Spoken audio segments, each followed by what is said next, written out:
Good morning, Ohio gozaimasu from Japan. This is Sunday. It's 10 a.m. and I'm looking forward to talking about Star Trek, the original series. Now, to join me on this journey through space, the final frontier, is the one and only Nerdporeal lifeform. I'm going to bring him in, but he has a different name today. Let's see what it's called. A Corbomite Nerdporeal. How are you? I couldn't think of anything better, so I was considering Bailey Poriel, Baylock Poriel, but you know what? I felt Corbin my Poriel would be fine. Does that make me a bluff? Watch and find out. Well, I'm very happy you agreed to join me for this, for my rediscovering journey of Star Trek, the original series. As a little bit of background, Poriel, I saw it when I was a child. It was on BBC Two, like repeated. I think it was like 5:30 in the evening, so just coming up to dinner time. And yeah, I watched a lot of Star Trek, but it's been a long time since I watched the original series. So I wanted to have you as my right hand man, my wingman, my my navigator. So please let the viewers know a little bit about this episode and how you came to recommend this and not The Cage or Where No Man Has Gone Before. Absolutely. Okay, I will start with the. I have the because I have a book called "These Are the Voyages" Season One, which is about the production of the original series. And in here, on the chapter talking about Corbomite Maneuver, there's the NBC press release issued October 18th. So this was like 3 weeks, roughly 3 weeks before the episode aired on November 10th of 1966. So I'm going to read this right here. Accused of trespassing in a foreign galaxy, the USS Enterprise engages in an airy mid-space confrontation with the flagship vessel of an alien civilization. In the Corbomite Maneuver, on the NBC television network colorcast of Star Trek, Thursday, November 10th, when it becomes obvious that the enemy vessel is vastly superior in size and weaponry, Captain James Kirk, played by William Shatner, vainly resorts to evasive tactics only to have his craft rendered powerless by his adversary, Captain Baylock. A battle of wits and oh, sorry, a battle of wits ensues between the two spacecraft commanders when Kirk angrily defies a surrender ultimatum in a desperate ruse to gain time.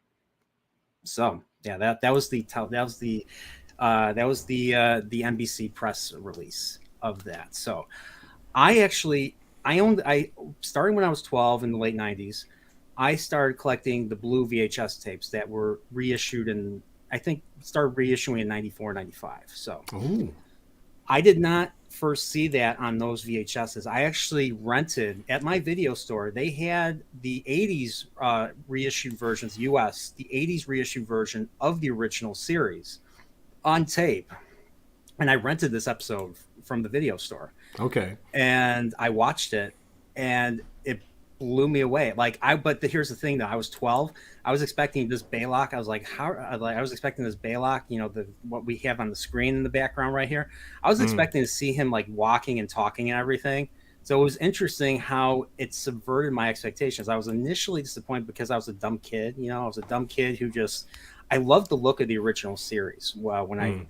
when I was watching it, I just that cheesy look, the colorful sets and everything just got me so interested. But I love the characters, I love the music, the weird 60s television music, which is so memorable Mm. compared to like I'll be honest, I like TNG. The music, there is some great music in TNG. Inner Light, Best of Both Worlds, Mm. Oh yeah. amongst a few others, but most of the music is very not very unmemorable. Immemorable, Yeah. I can't I think of think the so proper too. word. So I watched this and I was just like, wow, like it never got old. Like every time I rewatch this episode, this feels like the true beginning of the series. Mm. So as opposed to The Cage, which was the original pilot with Jeffrey Hunter as Captain Pike and a totally different crew, um, and of course Where No Man Has Gone Before, where we first meet Kirk, Scotty, Sulu, and we get Spock again. This Mm. episode brought in McCoy, so we established Kirk and McCoy's relationship in this episode. This episode also brings in Uhura for the first time, Nichelle Nichols, who I didn't know this. I'm sure other Trekkies knew this way before I did, but she fucked Gene Roddenberry before this, so they had an affair before this. Before. So Wow. so when she was called into audition, people were wondering like if he was gonna select her or select these. There were actually two other candidates. So, but Oh, really? she got the job and she got paid pretty freaking well, $1,000 an episode, and she only had like maybe most of the time she had like maybe 5 or 6 or 7 lines throughout the episode. All she had to do was sit there, maybe push buttons, maybe, some dialogue, and that's pretty much it. There's a Looking few episodes where she beautiful. sang, but yeah, oh yeah, absolutely, looking beautiful, definitely. You were telling me, Napura, before we went live, that she was touring Europe because Yes. she's a singer. Well, she was a singer at the Oh yeah, time. So she's a great singer. Like she sings in Charlie X, and yeah, she sings in The Conscience of the King, 2 episodes of season one. okay. And she was touring Europe when she got the call because they. I'm going to be honest. This is going to sound woke, but like the production felt like we had a lot of representation on the bridge, and the Mm. one thing that they were lacking was a black person. So they needed someone. Originally Bailey, who was who's in this episode, was originally supposed to be the communications officer. Well, they wanted to bring in another character to take on the communications role. So that's where they got they decided we want a black person, we want a woman communications role. So they called up Nichelle and everything, and then they got her. She came within the week. That she needed to be back there within the week, and she got the job. She went to Desilu and got the job and everything. So, um, The rest is history, as and they the say. rest Wow. and the rest is history. So, yeah, That's awesome. Well, I appreciate you recommending this one because I was going to start, as I say, by rewatching The Cage, probably. But yeah, the Corbomite maneuver, I didn't remember it, but when I saw, is it Baylock, not Blaylock, Baylock? it's Baylock. Yeah, Baylock the alien. When I saw that image, I was like, oh, okay, that's familiar. Now I've got to talk about that design, that alien design, and the way it's kind of warping a little bit on the yeah, screen. You're never quite sure. I thought it was a yeah. great design. It That was a reminded me of Roswell, the supposed captured alien craft and the aliens they supposedly caught. A little yeah. And bit, I feel they did that. They did that little wavy effect on the view screen because yeah. it would have looked fake as shit. It would have looked fake as hell. Like it was obviously a dummy. It was obviously a dummy. I mean, puppet. I mean, it might have been puppeted a little bit. There might have been a little bit of movement, but it was. They gave it some color though, because I think it was just. I don't think it was painted. Like they showed the puppet in the episode. That's what makes this even better. Was they showed the puppet in the episode.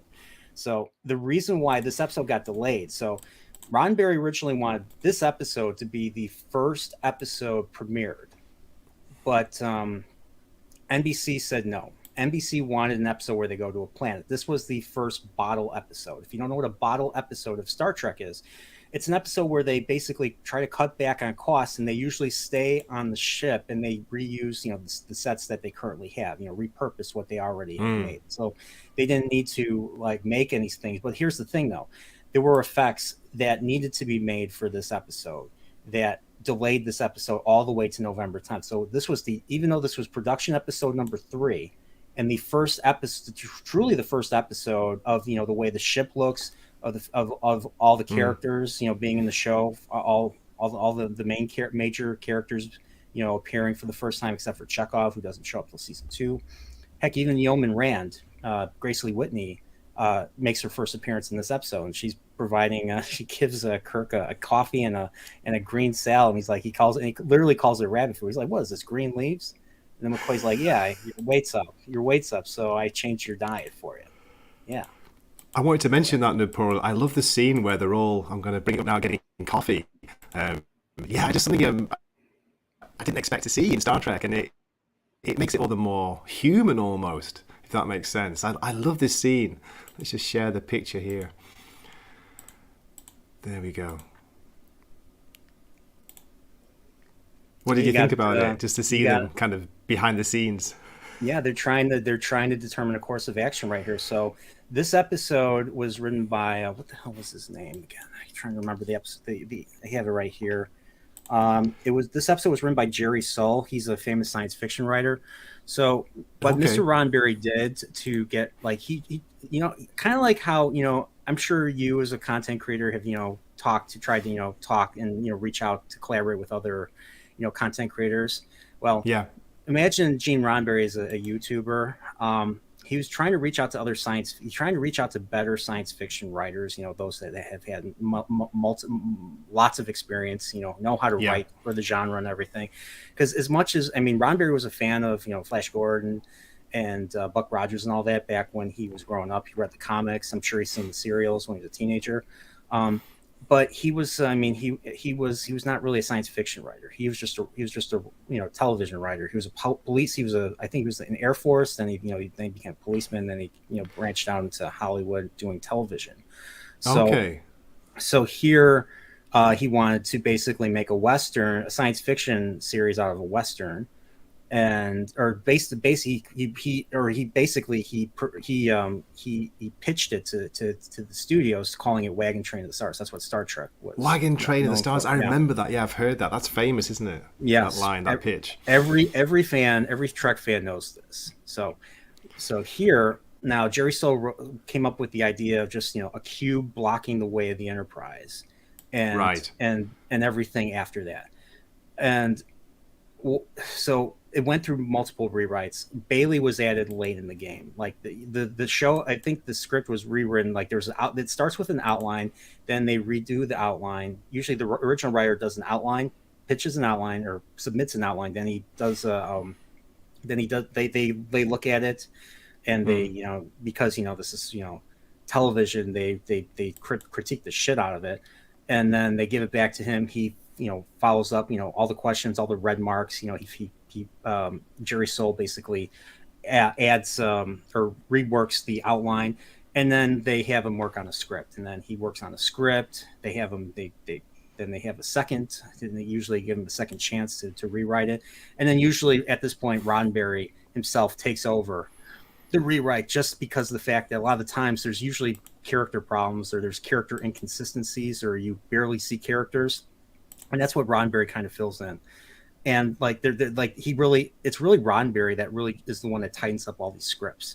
So like they were very they were very particular about how the characters were. They were very big on consistency, and just all the things that we argue, all the things that we complain about New Trek is stuff that these producers and writers, these producers kept in mind when other writers were writing their stuff. So yeah, you see the cube right there. I love the theme. Fred Steiner added.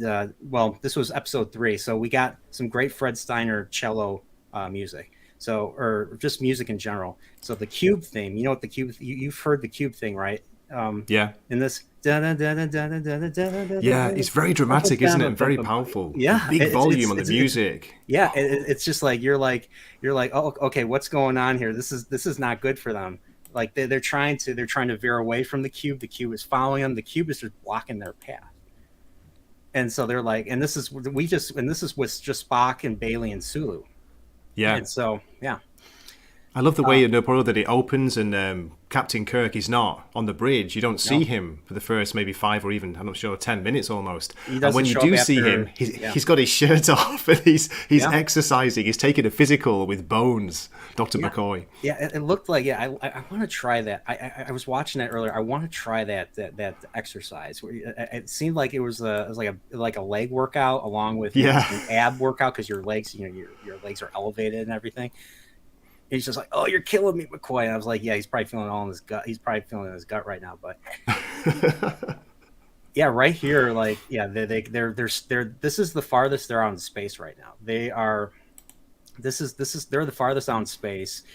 Bailey is bored. He's a lieutenant. He just recently got promoted, and he still hasn't broken in the role of navigator. And so he's very nervous he's very nervous. And there's a point where Spock literally tells him there's no reason to raise your voice, Mr. Bailey, because Lieutenant Bailey is like, it's blocking us and everything. And then of course that follows up after the credits, after the Kirk and McCoy scene, where he's like, oh, we have this thing.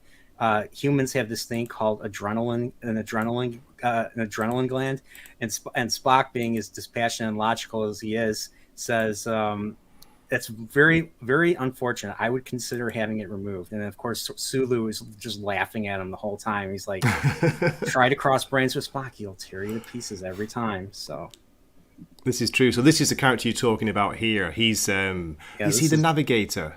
he is the Is that right? navigator, and this is Yeah. very late in the episode when he Yeah. has this thing that happens all the time now. Now, things like that didn't happen unless you were like, you were forced to face the fact that you were possibly going to die.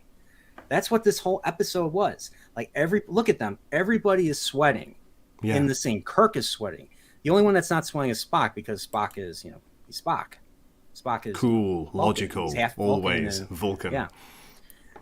Speaking of Spock, I think this might be the last episode, but in the first episode, the cage, he smiles. So they still haven't really developed him. I don't think he was originally supposed to be the logical Spock. He was the science officer, but he wasn't necessarily supposed to be the dispassionate, logical one. That was number one, or Majel Barrett's original brunette character. She was the second in command Okay.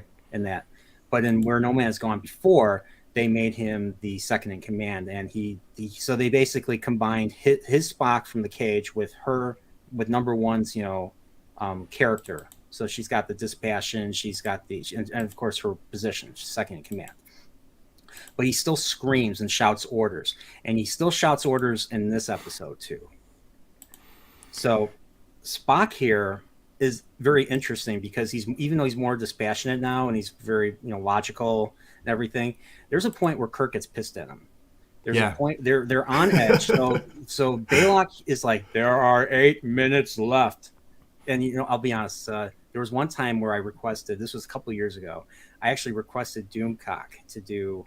To do the whole Baylock thing. He knew the whole Baylock sequence by heart. The Ted Cassidy Baylock sequence. It's a great voice, isn't it, they use for him? You Yes. have 8 minutes. Very deep and ponderous Your ship voice. must be destroyed.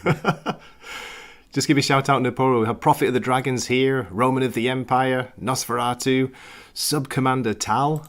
Interesting comments here. This really should have been the premiere episode. This is what you were talking about. Yeah. It's Star Trek in a nutshell, but unfortunately, the visuals took a long time to complete, so the honour went to the man trap. That's true. Yeah, the optical effects, according to this book that I just read. So, but yeah, I can even tell you where Sub Commander Tal, the episode he comes from, is Enterprise Incident, season 3. Oh, is it season Yeah. 3? Yeah, it's the one. Enterprise. It's the one where they do the. It's one where they go into the neutral zone and they have to steal a cloaking device. And so Kirk pretends to be crazy. Spock goes in and pretends to betray them all, and he has a thing with the Romulan commander who's a woman, and he's like they're drinking, they're dating and everything, and then Kirk just he accidentally he kills Kirk, and then Kirk comes back. We're in Romulan makeup, and then just steals the cloaking device, and then they fuck off. Spock, they just leave, and they somehow capture the Romulan commander. They beam Spock aboard, and the Romulan commander beams with him.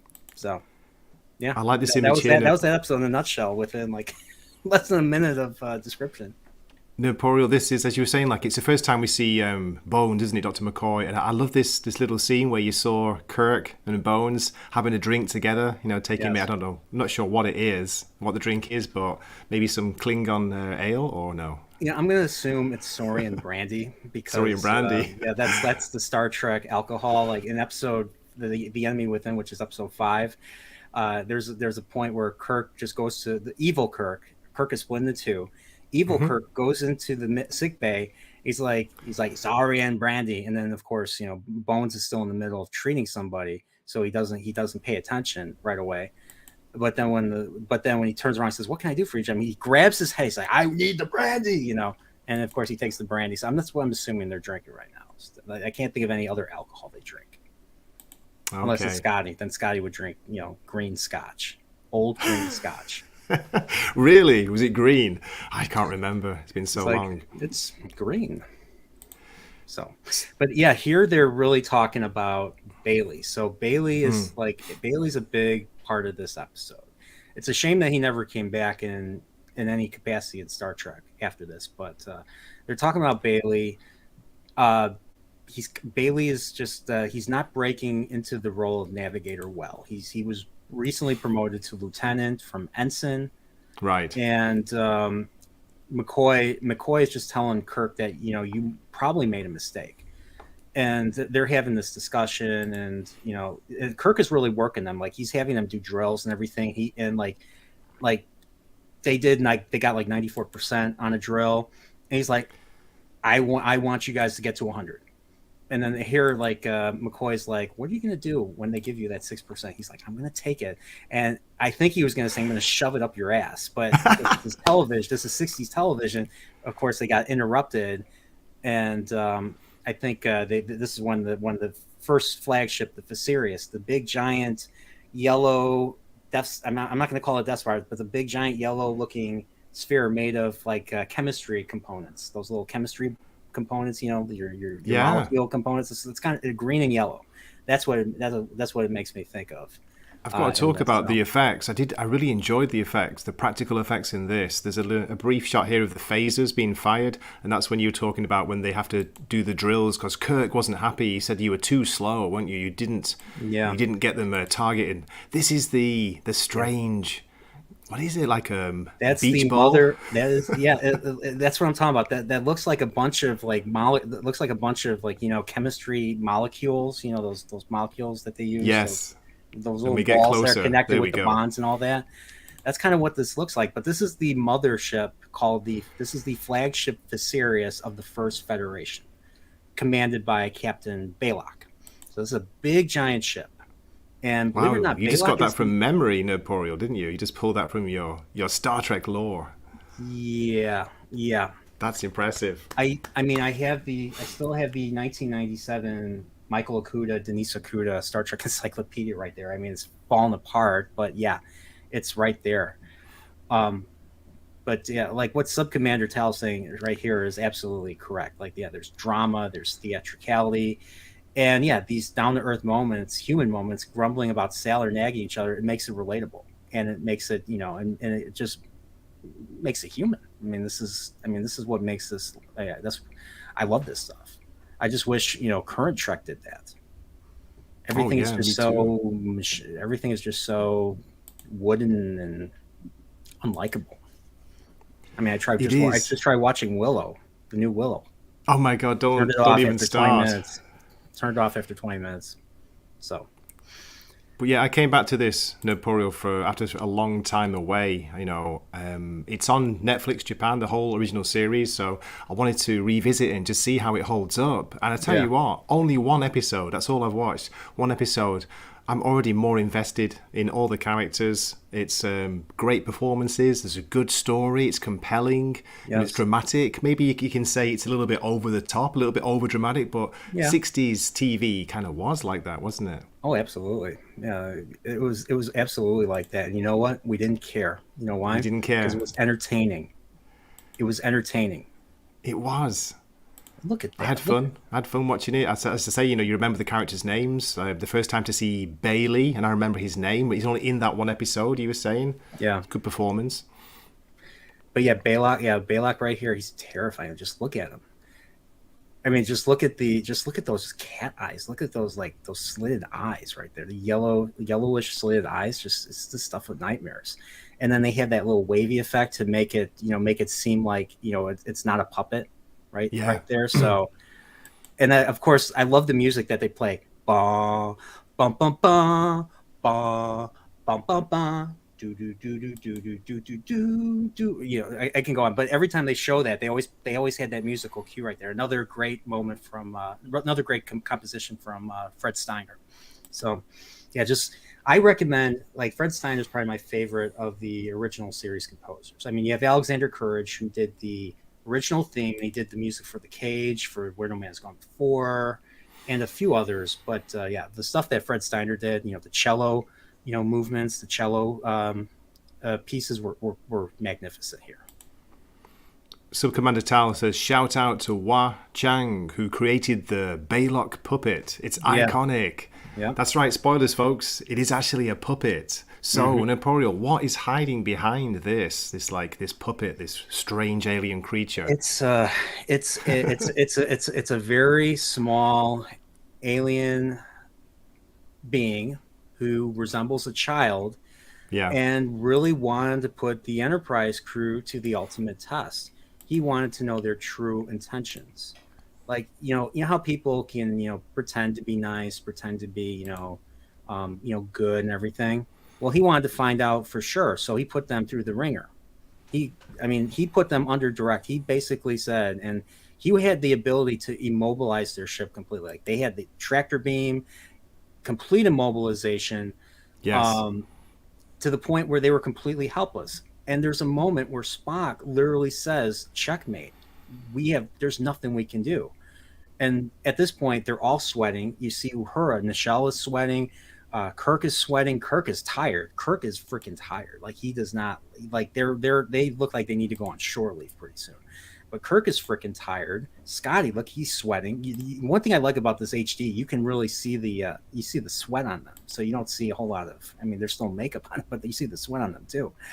Um, but they're under the threat of being killed within a few minutes. So this big portion right here takes only Mm. is like only 15 to 20 minutes long and in their time. Yeah. So they're freaking out, and there's a point where Kirk says to Spock after he says there's nothing we can do. It's checkmate. He's like, "Is that the best you can do?"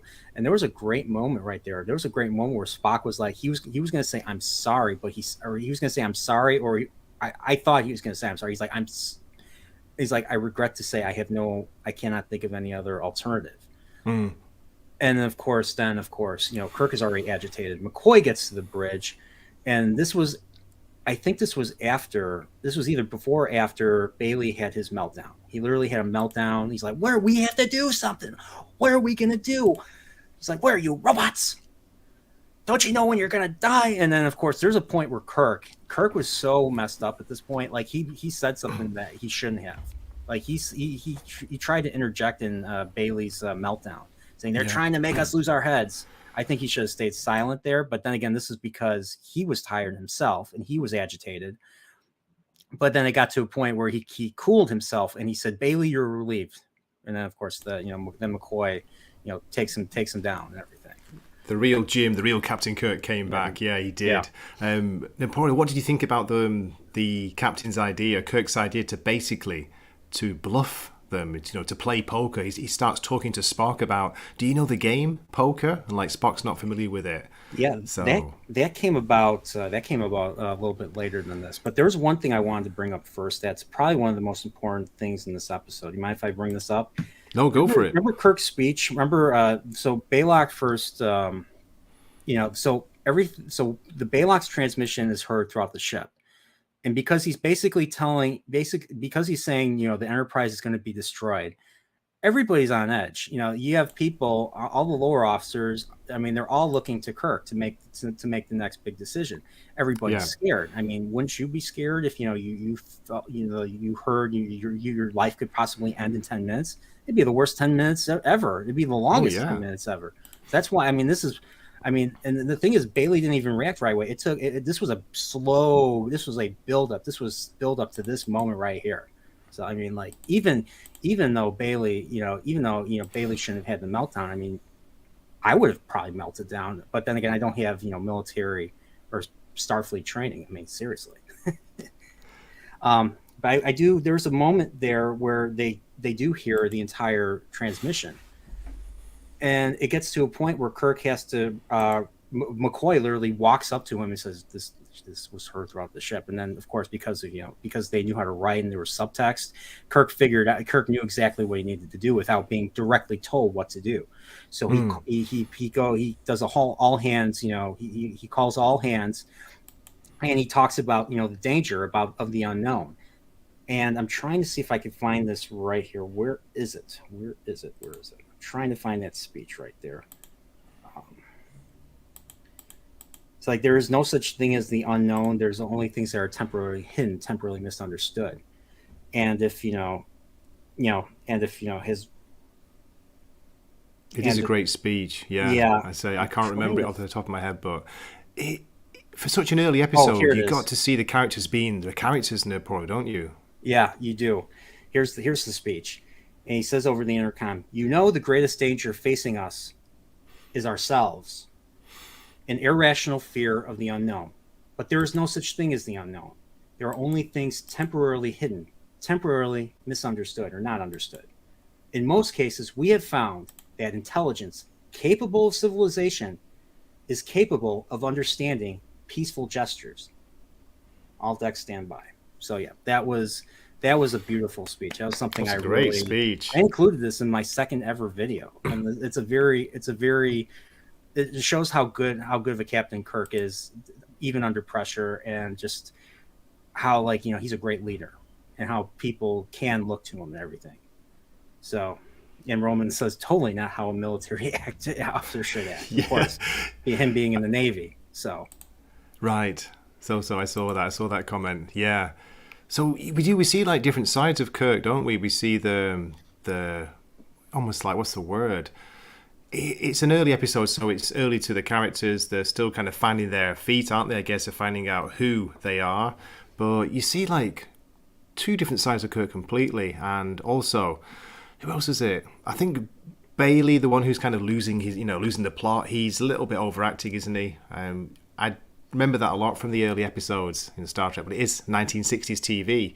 yeah, But still, like, I love the way that Kurt, brought it back round, and he disciplines him, he gets him off the bridge. But then later on, Bailey comes back and he asks permission to be, reassigned, not reassigned, what's the word? Permission to basically come back on the bridge, yeah, permission to resume his duties. resume And my Kirk, duties. Yeah, there you go. because yeah, I mean, the thing is, Kirk has his little arc in this episode. He's pushing Bailey. He promoted Bailey too fast, and right here he's dismissive of McCoy. He's basically asking him, like, McCoy's like, hey, didn't you, aren't you the one that says suffering's a little good for the soul? And he's like, I never. He's like, I never said that. I never I said think that. McCoy, he probably did. He's like, I can swear you said that, and he did the same thing earlier. Um, but like Kirk is considering it, but I think he's mostly dismissive of it. And then because of things going on, they get into a little bit of a whispering argument. I told you. And he's like, I told you this was going to happen. You didn't listen. And if you keep this thing up, I'm going to say you pushed him too hard. And then this is where the whole bluff thing comes in. He's like, and McCoy's like, I'm not bluffing. He's like, as well, you can bluff me, doctor. And then everybody hears it. But then he shuts up. And then because he was out of ideas, once the bluff word came, that is when he decided, not chess, Mr. Spock, poker.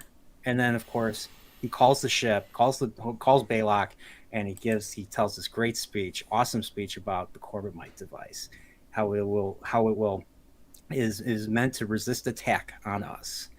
How if you fire on them, an equal and opposite reaction will happen, destroying the attacker. And then, of course, then they go radio silent to let Baylock sweat a little bit. So, and of course, then that's how the episode, that's how they get away from the mothership. A single little vessel tows them, and then, of course, the vessel pretends to be malfunctioning, and it just completely fizzes out, and they were able to break free of the tractor beam. And instead of just leaving them and running away, they actually go and see if Baylock or whoever's on board needs help. And that was basically the ultimate test to see what kind of race, or to see what kind of people humanity is. I don't have photos, unfortunately, but the alien they find, who's like basically using Baylock as a puppet to scare people. It's a young Clint Howard. It says on Wikipedia, the brother of actor and director Ron Howard. Ron Howard, yeah. Yeah, Yeah. So anything you see, if you see a Ron Howard directed movie or anything, you're going to see Clint somehow, because the first one I saw Clint Howard in, believe it or not, was Apollo 13. He was part of Mission Control. He was really? working for Ed Harris's character. So that's the first time I ever saw him. And so I see him in this episode. He looks exactly the same. He looks as a kid. He looks exactly the same as he does an adult. Bald, because he was wearing a bald cap as a kid. He was wearing a bald cap in this episode, but he's bald in real life. Is he bald in real life? I didn't know that. Him and his brother are both. Him and Ron are both bald and everything. So. There's a good comment here from Subcommander Tal. Bones is the one character who's willing to call Kirk out throughout the series. It's a great relationship. Yeah, Bones is basically, they wanted to the studio or the network wanted a Chaplin character originally, and Roddenberry, being the staunch atheist that he was, said no. but then again, being the captain is a lonely position. You can't really talk to a whole lot of. I mean, you could talk to he talks to Spock. He has an equivalent, kind of an equivalent relationship with Spock. Like Spock's probably one person he can talk to if he's out of ideas, like he was here. But Yeah. McCoy, he kind of goes to for like additional, support and everything, like emotional, and maybe some emotional supports and like some mentor, a little bit of older, McCoy being an older, character, a little bit of mentorship there. But ultimately, Kirk is the captain. He is the boss. He is the one that makes the decisions. But McCoy's kind of there to, to remind us that, even though Kirk is up there, he's not quite alone. Even though the No. captain or, being at the top is a lonely position. So. So I know we talked about this already, but just a little bit of lore from this was the first regular episode produced after the 2 pilots, and the first episode filmed in which DeForest Kelley played Dr. Leonard McCoy. Nichelle Nichols played Lieutenant Uhura in a yellow uniform rather than red, and Grace Lee Whitney played Yeoman Rand. So that's right. It was the 3rd one produced, but it was released as episode 10, wasn't it, Napoleon, when they brought it out? Yeah, November 10th, 1966. Some Commander tell him I know exactly the reason why, but there was work that wasn't delivered. There was optical effects work that wasn't delivered. I'm assuming it was because it was like effects from the cube in the beginning and effects from the ship, the flagship, the Sirius, and its little scout counterpart that tows them at the end. So like one thing the original series did not have a whole lot of was other ships. Other ships, and making that was expensive. Yes. So even though this episode was a bottle episode, they still incorporate other ships. So like a lot of the times, if you watched the original series, like Arena, for instance, they came across a Gorn vessel. We don't see the Gorn vessel at all. We just see the Enterprise, and we see the Enterprise firing its phasers. Same with even an Errand of Mercy with the Klingons.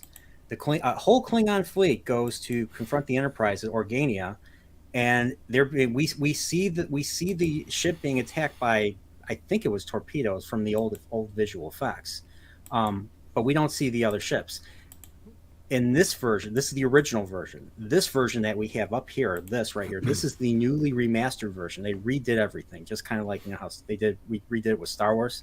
The only difference is you can still watch the original versions on at least on physical media. I don't know if you can rewatch them on streaming. I think it's only this version that you can watch on streaming. Okay, really? But this is not the original look. The original look was a lot more. It was a lot more old, I'll say. Absolutely.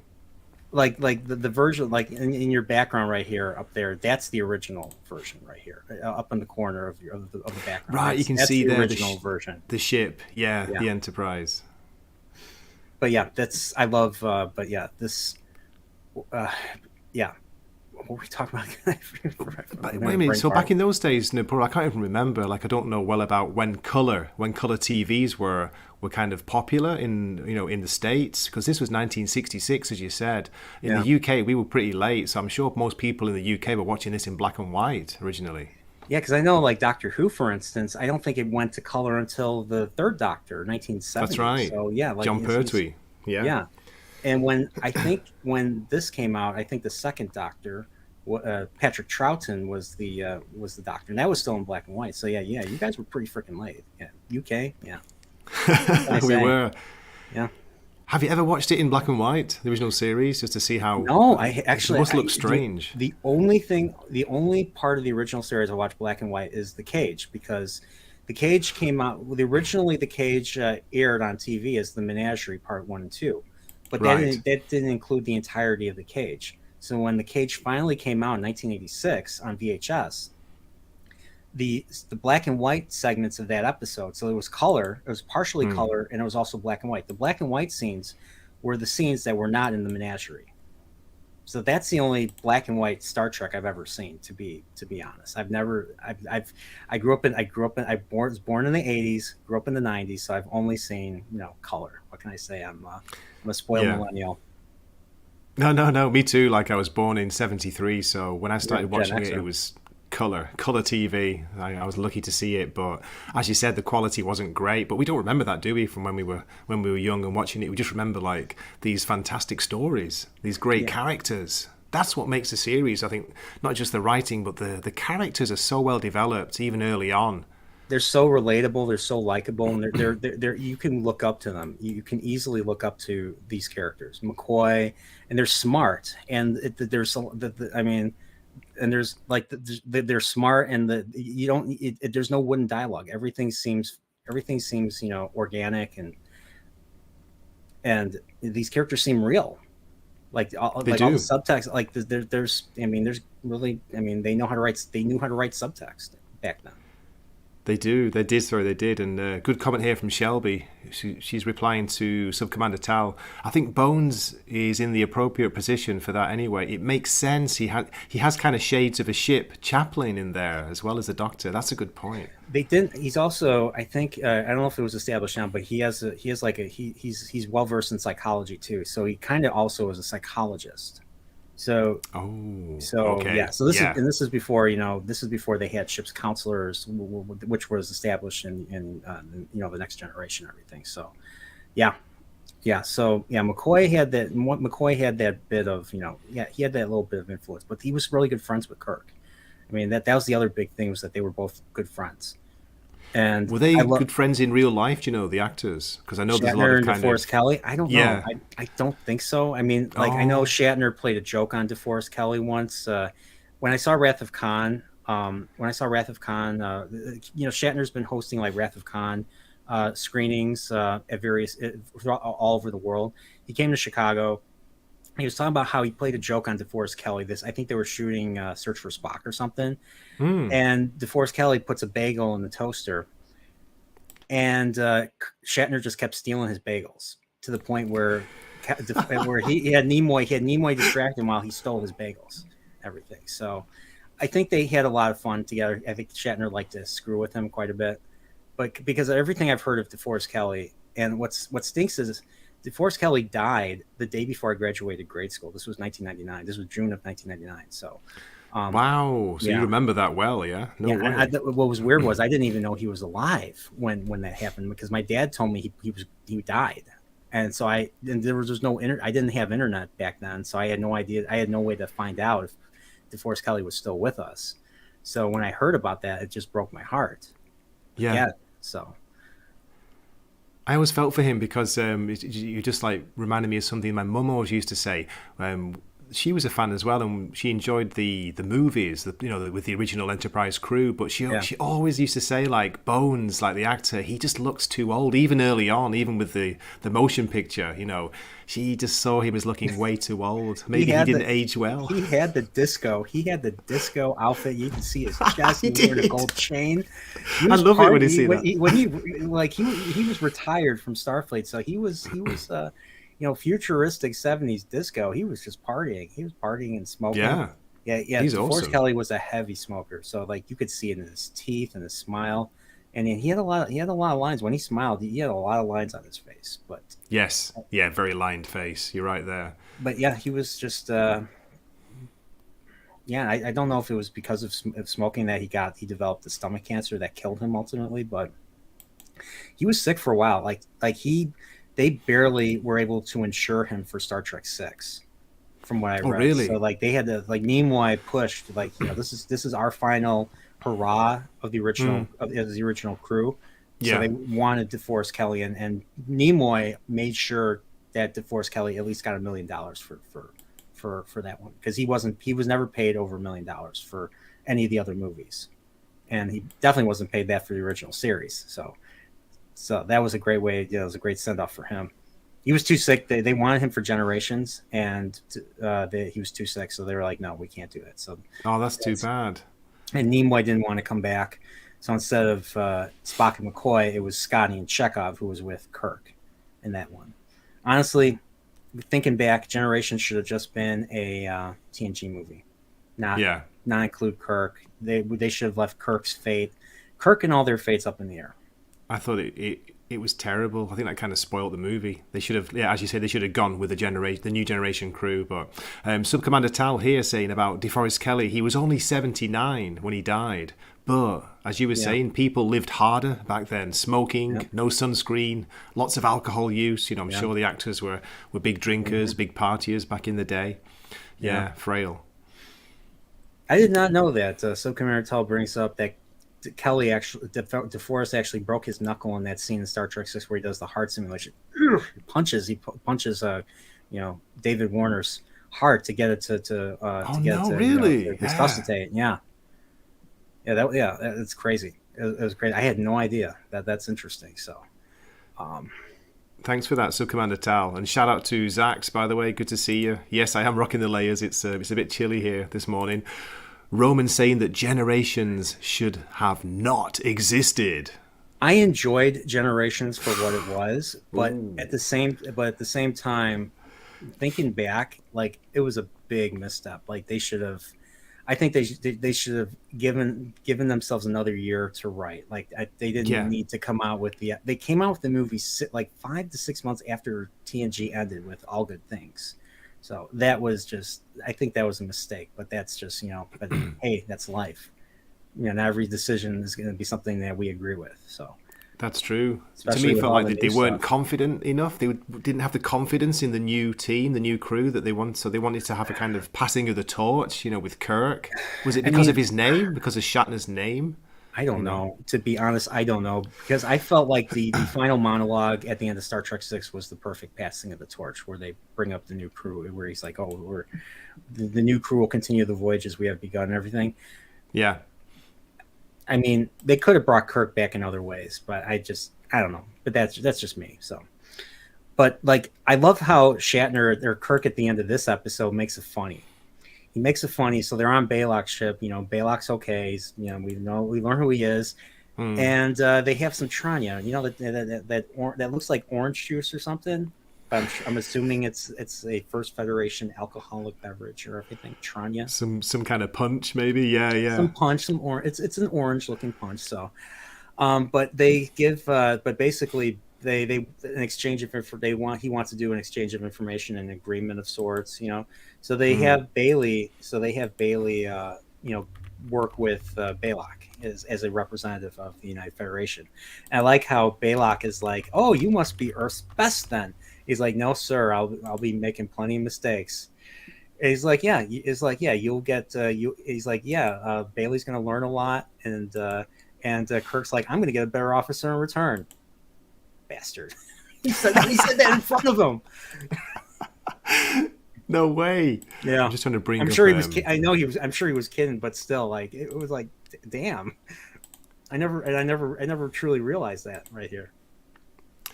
There we go. I forgot to take photo screenshots of the of Oh Ron my Howard's god, I young forgot brother, about that. Go Tranya. down, go down. The one where Which he's an one? adult. Oh They gosh, for the roast of William Shatner, they actually dressed up Ron Howard or not Ron Howard, Clint Howard as Balok is that and him? everything. That That photo, is yeah. that is him. They put on the crazy eyebrows because he has big ass eyebrows in this, Crazy eyebrows. and he's Here's got the the original. Tranya. At least I assume that's the Tranya. Yeah, look at that. Look at those eyebrows.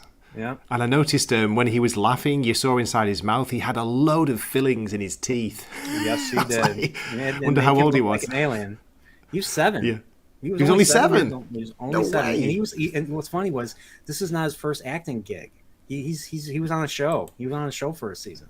So like him and his brother were both child actors. Interesting. No way. There Yep. we go. Yeah, very distinctive look. Very interesting look to him. Okay, we got Roman here talking about his OG Trek in order. Khan, Spock, Wales, Country, Stupid 5. What about motion picture? Motion Where's picture Roman. Come on.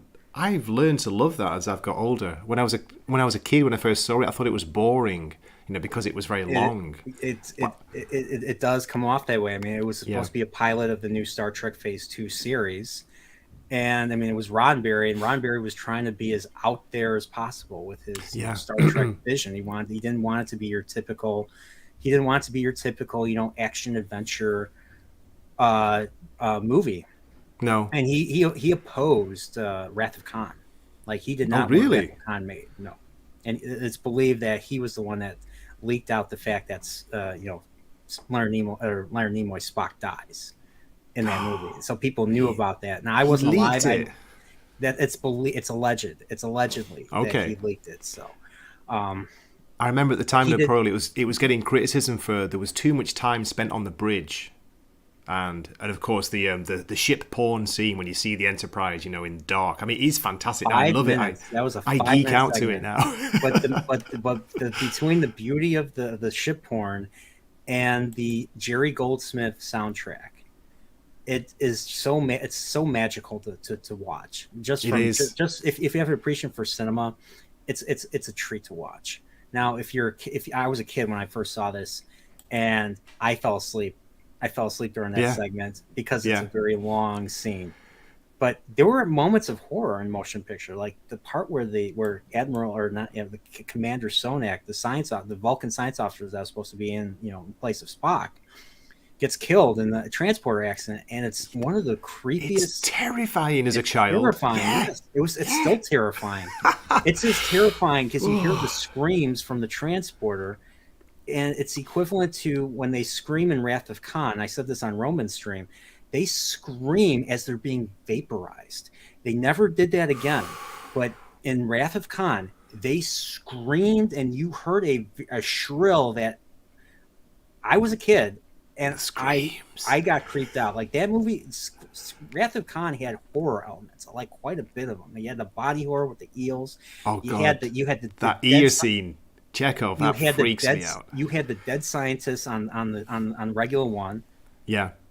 that was a bit of a horror trope there, where McCoy is backing up, he sees a rat, and then all of a sudden you get a jump scare, and he turns around. But the thing is, the jump scare didn't scare him because they're professionals, and they've seen this shit before. So, but it was still a jump scare for the audience.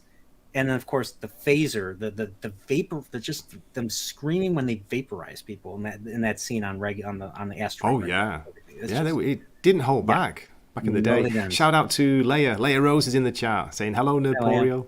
Hello, Hi. Wakazashi. Zax has got a question for us, maybe for you, especially for you. Who would you guys cast as Kirk if they did a reboot of the original series for a modern audience? Who is Dun, the dun. singer? Who is that one? Who's that one singer who is very? She's very. I can't use the word that rhymes with Pat. What's her Big name? boned? Or Big Boned. I can't think. Salty knows what I'm talking about. He's brought her up. Adele? Not Adele. No. No, not no. No, I can't think of her name, but she'd play Kirk. She would, for a modern audience, she'd play Kirk. Okay, let's have a look. Anyone in the chat? No. I don't know. Sorry, I don't know. You I know, think you got to keep Kirk a man. You got to keep Kirk a guy. why? I think it's like Doctor Why? Who. The Doctor's a male. Captain Kirk. It's Jim. It's Jim. It's worse than that. He's dead, Jim. Yeah. You're not having it, Nerdporial. You're going full diverse. Yeah, Wokporial. That's where I'm going right now. So yeah. Laverne Cox. Nerdporial was mentioning Laverne Cox previously. Says Zax Yes, in the chat. yes. Talgot. Let me have a look. I'll bring that up. Lizzo Lizzo. should be playing, for a modern audience, should be playing Captain Kirk. I don't even know who that is. Let me check. Let me bring up some photos. Are you joking? Are you serious? No, for a modern audience, that's the perfect fit. Let me just share the screen. Based ladies and on gentlemen. modern practices. Sure. Don't you agree? Don't you agree that would be perfect? If you're a producer and you want to keep your job, you hire that person to play Captain Kirk. We're getting a firm no from Sub Commander Tal, and I got to say, Course. I have to agree.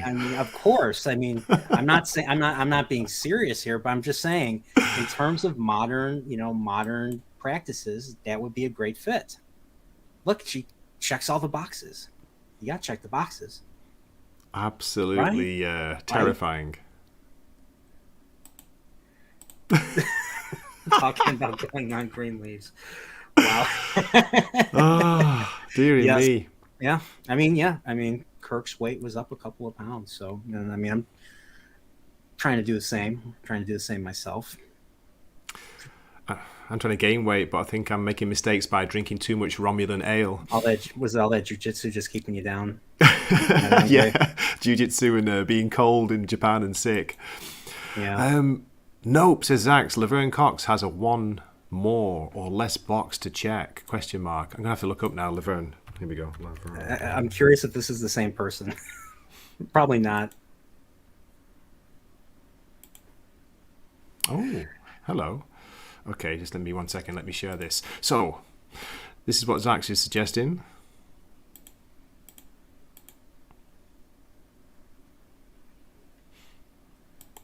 Or this is who Zax is suggesting. What do you reckon? Brian's gone quiet. He's thinking time. I don't know what the other box is. I'm stumped. What is the other box? Oh, is it because certain leanings? I'll say. Not that there's anything wrong with that. I wouldn't mind her as Captain Kirk, but I still think he's got to be a man. Sorry.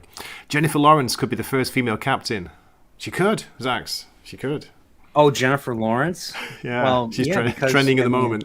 oh yeah, absolutely. I mean, because what'd she say? People are everybody's being held down. Yeah, and her role was the first one ever to, truly, show empowerment. And Low Spec Linux is saying, but it is what they do when changing things for a modern audience. Neporo, you might be joking, but no, this is exactly what they would do, probably. Yeah, I mean, here's the thing. I'm actually, because I know a lot of people disagree with Mr. Burnett. I'm gonna watch Picard season 3 because of what he has said about it. Now, will I necessarily like it? I don't know. But one thing that he's been pretty consistent about is Star Trek. It's his favorite thing. He knows exactly what it should be, and so if he sees something he likes, then it's something that I feel I need to find out for myself and take seriously Yeah. what he's saying. So doesn't mean I'll necessarily agree with him. I might not even like it. I don't like the look of the series. The look still looks like New Trek. I don't like that. I just don't like that look. The choice of color, the choice of images. I just don't like the look of it. I don't like that New Trek look. This between the lens flares and Oh, God. Please stop the lens flares. That's very fair of you, by the way, Paul. I respect that. I was a big fan of Robert Meyer Burnett, but he kind of lost me back in the days of Shang-Chi and the Eternals. Since then, I don't know. I'm not really sure about his takes. So he's been bigging up Picard season 3, because of the showrunner mainly, and because of the bringing back a lot of the original cast. Yeah, they're bringing back everybody. They're bringing back the entire crew. They're bringing back Lore so Brent Spiner is going to be playing Lore. I don't know if they're gonna somehow bring back Data because they murdered him again. So Data dies kind of the way Spock dies. He gives his life so that to keep the Enterprise from being destroyed by the other ship. But then because they transferred all Data into another version of him, which was found only in Nemesis B4.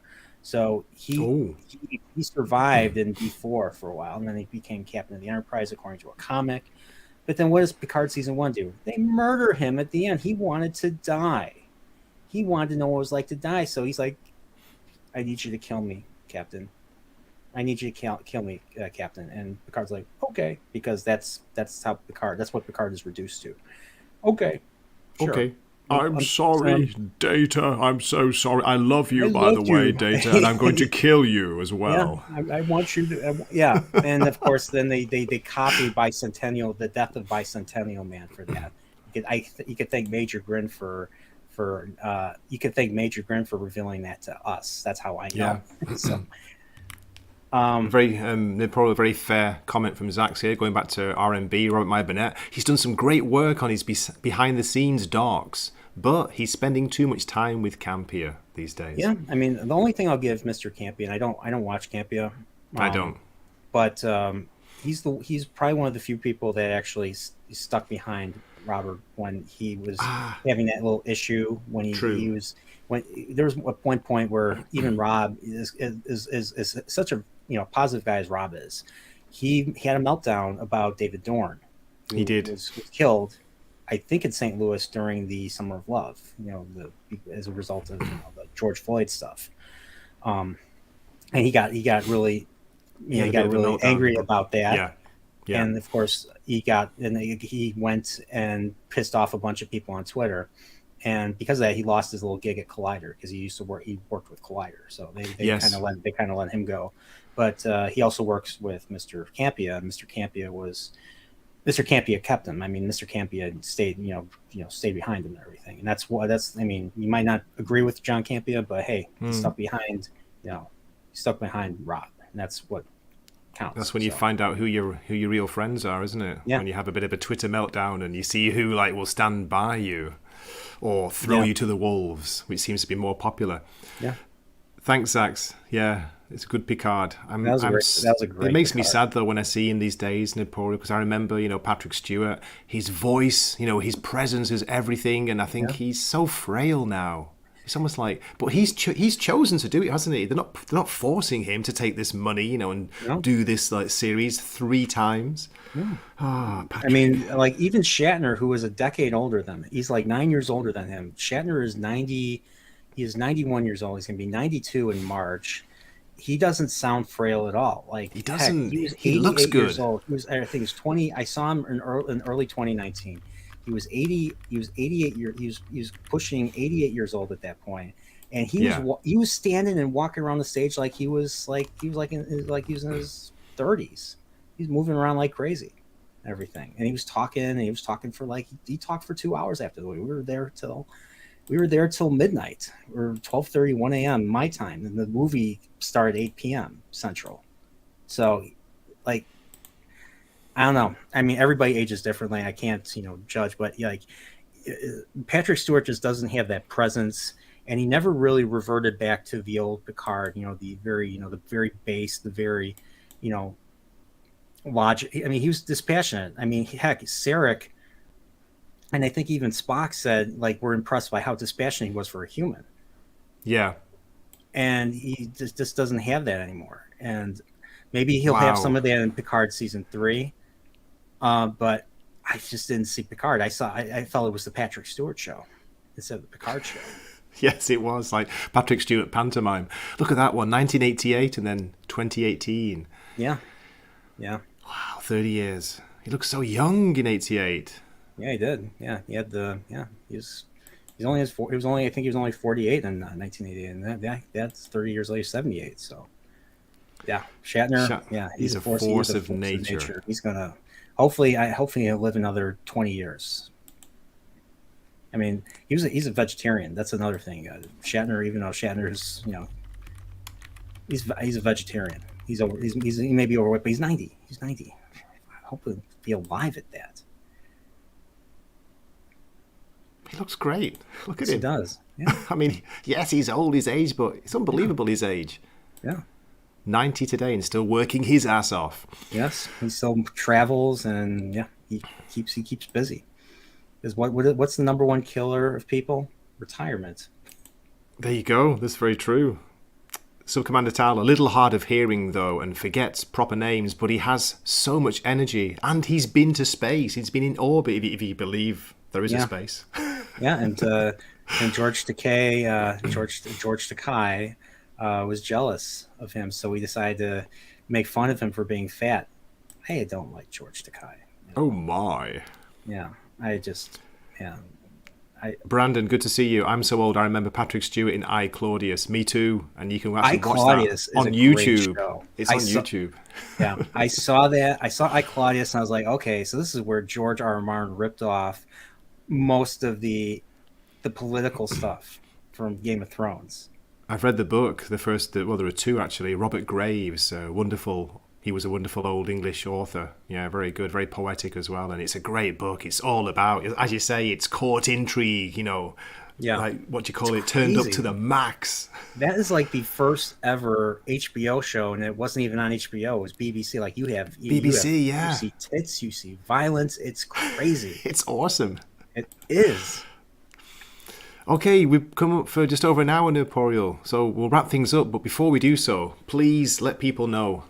First of all, they know where they can find you, but what have you got coming up on your streaming or video schedule? Sure. So yeah, my channel. I mean, I call myself a Corbomite Nerdporial, but name my channel is called the Nerdporial Lifeform. And I mean, right now, I mean, I have one stream. I have a couple. I have one stream coming up tomorrow. I recently finished the first book of the Wheel of Time series, mainly because of the evil influences of Prophet of the Dragon, Pips of the White Cloaks, Man of Manetheren, all those guys. Those guys they've really been very eager to talk with me about the Wheel of Time. So because House of the Dragon ended, I figure what, I'll read the Wheel of Time, keep Sunday streams going. So I've been reading it, and you know what, this was my second read of the first book. I've only read the first book. I enjoyed it a lot more, and it was cool being able to talk about it with other people. And so like with Lord of the Rings, with Star Wars, with Star Trek, with almost every franchise, even Wheel of Time was another series that got dragged down because of modern modern practices and modern sensibilities, I guess you could say. Um, Yes. so I mean, my channel is mostly about showing the light, showing positive aspects of our pop culture, reminding people why things were good when they were, and why they should not be tossed aside for these new things. So we have so many channels out there that already criticize the new stuff, like every other thing is about Disney or Marvel shit, and they're not going to stop what they're doing. And I don't know, it just gets tiring watching those videos. I'm not saying I fully appreciate and support other content creators, especially the big content creators. I do that, but it just doesn't. It's not something that I myself will really ever want to do, unless it's No, something that really hits I'm the close to same. home. Like maybe with Star Trek, I might do a video about why new Trek is um, crap. that's a that's a very fair assessment, I think, and yeah, I appreciate that about you, Nipro. That's why I wanted to get you in on this, on my kind of rediscovering my journey to go back to the original series. But you are a very positive YouTube content creator. You look for the positives in things. You're very fair, and I'm looking forward to your coverage of Picard season 3 when it eventually comes out.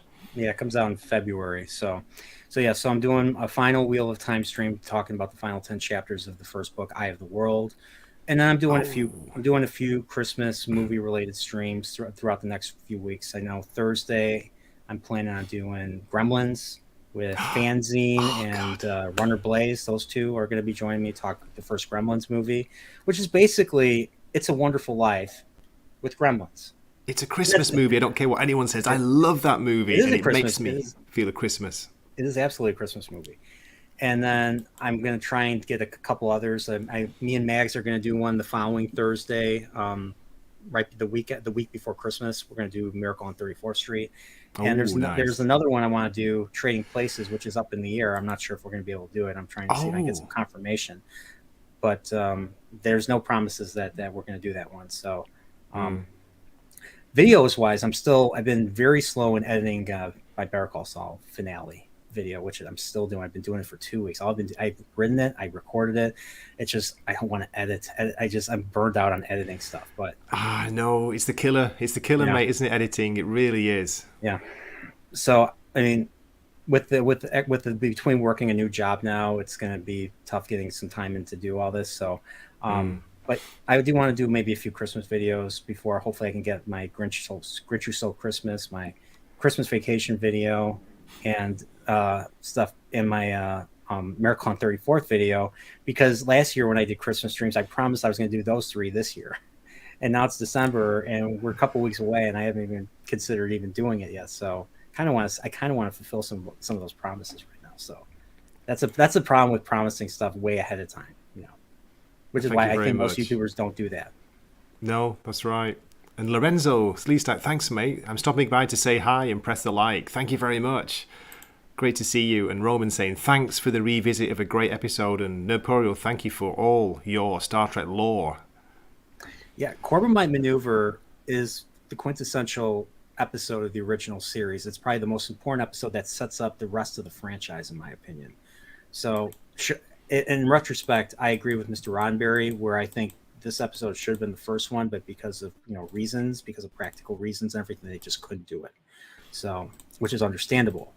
But this episode really establishes Kirk and McCoy's relationship. It really also establishes Kirk and Spock's relationship too. We learn Spock is half human in this episode. There's a funny little bit where Baylock reminds Spock of his father, and then Scotty says, "And then heaven help your mother." And then Spock corrects him. He's like, "No, she actually felt pretty privileged to be a human wife of a Vulcan and everything." So that was a very great moment there. We get Uhura and Yeoman Rand for the first time. Uhura's wearing the yellow outfit. She only wears it for one more episode. Episode 4 is Mud's Women, and after that, I think in the Man Trap, she wears the red outfit, which she wears for the rest of the red dress for the rest of the series. Yes. And we just learned what kind of character Captain Kirk truly is in this episode. I mean, we do learn quite a bit about him and Where No Man Has Gone Before. Like, he's, well-versed in Spinoza, the philosopher, and, he's friends with Gary Mitchell, and he's loyal. He didn't want to kill Gary Mitchell and everything. But we get to really see him as a captain in this episode. Like, he is based. He is very sure of himself. He tells Bailey, Bailey's like, hey, we have full phasers. I vote we blast it. He's like, I'll keep that in mind, Mr. Bailey, when this becomes a democracy. Roman saying, Nerporial, you're on with me next Thursday for the search for Spock, right? Question mark. We need that big old brain. Oh yeah, absolutely. So I'm going to be on with Roman. So last week I was doing a Christmas or early on Thursday. Roman was doing his stream at the same time I was doing my stream. So I was streaming a reaction to A Christmas Story while Roman was streaming with a whole bunch of other people. I'd talk about all the different Christmas movies and everything. So that day he was my enemy, but this Thursday we're gonna be allies. So I'm gonna be on his stream, and then for an hour and a half, and then I'm gonna be doing my own stream right after that at 9 Central. So my grandma's stream will be right after. So I'm gonna be pretty busy that night.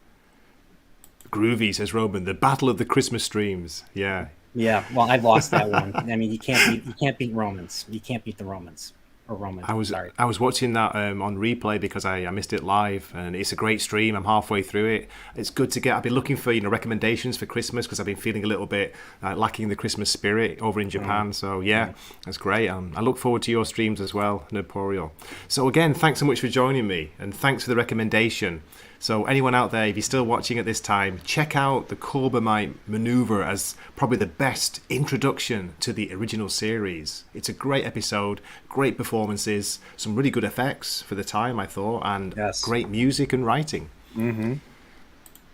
Okay, as the rain comes down outside very heavy, I'll drop the closer. So we hope to see you in a future video. You guys take care out there. Enjoy your Saturday night and Sunday in Japan. Stay Nerporial. Stay friendly. Wakizachi's Tea House. Please subscribe.